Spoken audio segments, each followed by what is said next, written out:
Hello friends, welcome to my YouTube channel. गुम है किसी के प्यार में अपकमिंग एपिसोड की अपडेट आपके लिए लेकर आई हूँ। सभी पार्सल खोलती है और जैसे ही वह पार्सल खोलती है उसके होश उड़ जाते हैं। उसमें रिद्धि का जला हुआ स्कार्फ होता है। सभी का दिल दहल जाता है, उसकी आंखों में आंसू बहने लगते हैं।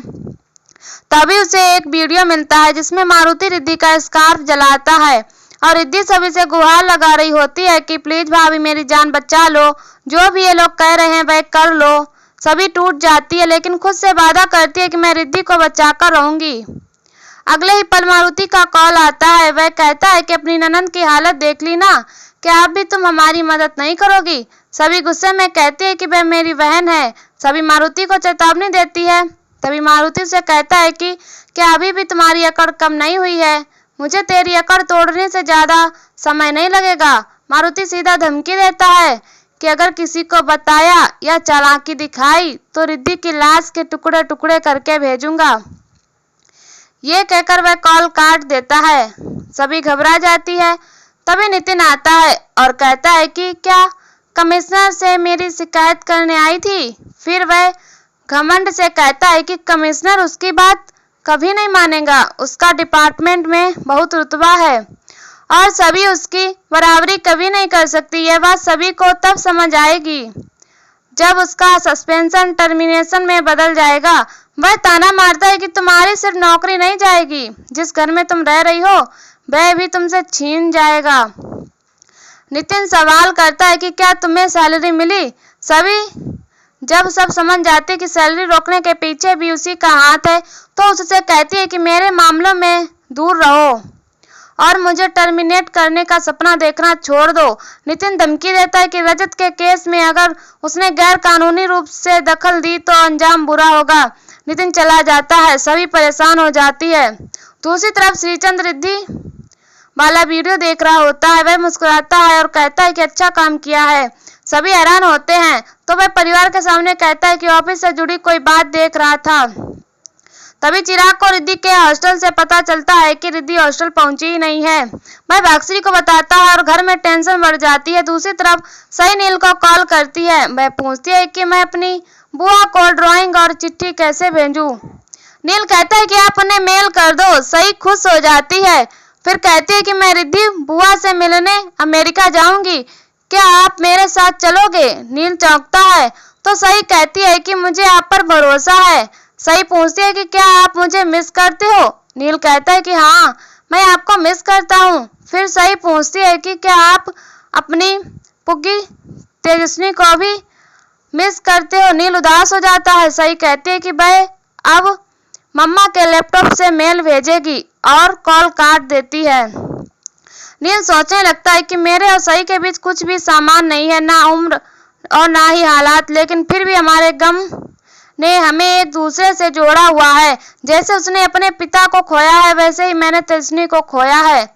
उसकी तरह मैं भी तेजस्विनी को मिस करता हूँ। दूसरी तरफ भाग्यश्री बहुत परेशान हो जाती है। वह रोने लग जाती है। तारा, अनिकेत और चिराग उसे संभालते हैं। भाग्यश्री कहती है कि मैं अपना बेटा खो चुकी हूँ लेकिन अब बेटी नहीं खोना चाहती। चिराग भाग्यश्री को संभालता है और कहता है कि अब चिंता मत कीजिए, यूएस में मेरा दोस्त है, मैं उससे बात करके रिद्धि का पता लगाता हूँ। वह फोन करने लगता है। तभी सभी कहती है कि किसी को फोन करने की जरूरत नहीं है। सभी हैरान होते हैं। भाग्यश्री कहती है कि रिद्धि का कुछ पता नहीं चल रहा है, उसे कुछ हो गया तो। सभी झूठ बोल देती है कि रिद्धि बिल्कुल ठीक है, वह श्री भैया के हॉस्टल में है। सब चौंक जाते हैं। सभी श्रीचंद से कहती है कि कोई बात नहीं, अब आप सबको सच बता सकते हैं। श्रीचंद भी हैरान होता है। भाग्यश्री पूछते हैं कि रिद्धि श्रीचंद के हॉस्टल में कैसे पहुंची?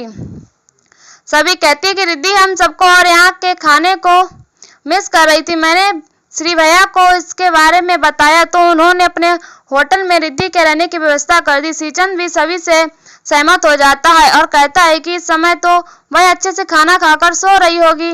तारा भड़क जाती है और कहते हैं कि आपको हमें तो इसके बारे में बताना चाहिए था। वह सभी को दोष देती है। श्रीचंद कहता है कि सभी ने तो रिद्धि से कहा था कि सबको बता दो, लेकिन शायद उसने ही डरकर आप सबको नहीं बताया होगा। भाग्यश्री राहत की सांस लेती है और सभी से कहती है कि तू कभी कुछ बताती क्यों नहीं है? सभी माफी मांगती है। सीचन सोचता है कि ऐसे तो सभी को झूठ से नफरत है, लेकिन आज खुद ही झूठ बोल रही है और मुझे भी इसमें शामिल कर लिया। तभी सीचन और चिराग को खाना खाने के लिए कहती है।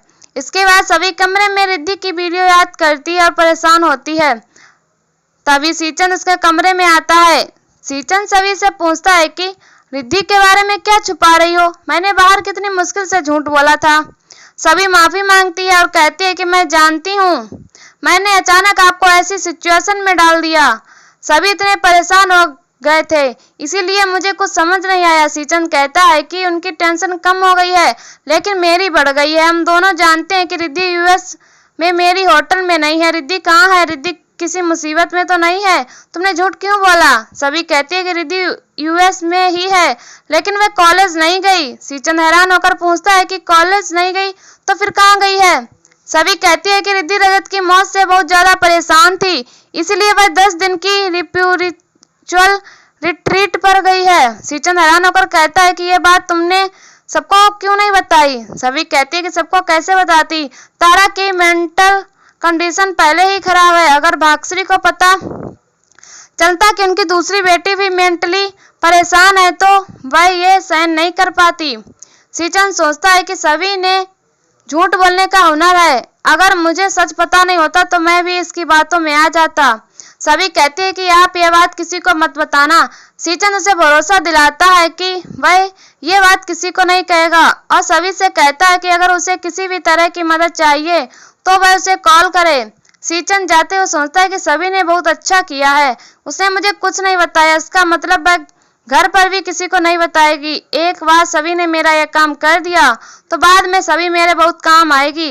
इसके बाद सही सभी के पास आती है और कहती है कि मुझे बुआ को ये लेटर और पेंटिंग मेल करनी है। सभी कहती है कि आपको मेल के बारे में किसने बताया?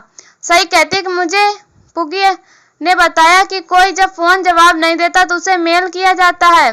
सभी कहती है कि जल्द ही वापस आ जाएगी तो ये लेटर और पेंटिंग अपने हाथों से देना। सही खुश हो जाती है, लेकिन सभी परेशान होती है।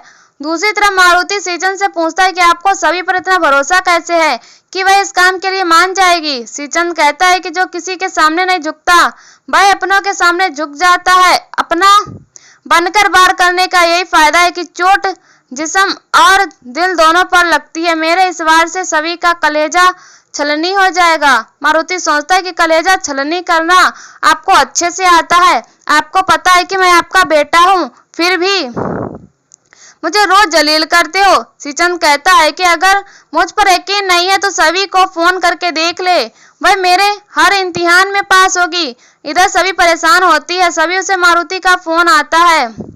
सभी फोन उठाकर सीधा कहती है कि मैं तैयार हूँ, तुम्हारे कॉल का इंतजार करूंगी, तुम बता देना कब क्या करना है, लेकिन रिद्धि को कुछ नहीं होना चाहिए। इसके बाद सभी रजत की फोटो लेती है और उसकी यादों में खो जाती है। वह कहती है कि मैं सिर्फ रजत की वजह से आईपीएस बन पाई हूँ। मैंने वादा किया था कि मैं अपने ईमान का सौदा नहीं करूंगी, लेकिन रिद्धि को बचाने के लिए मुझे ये करना पड़ रहा है।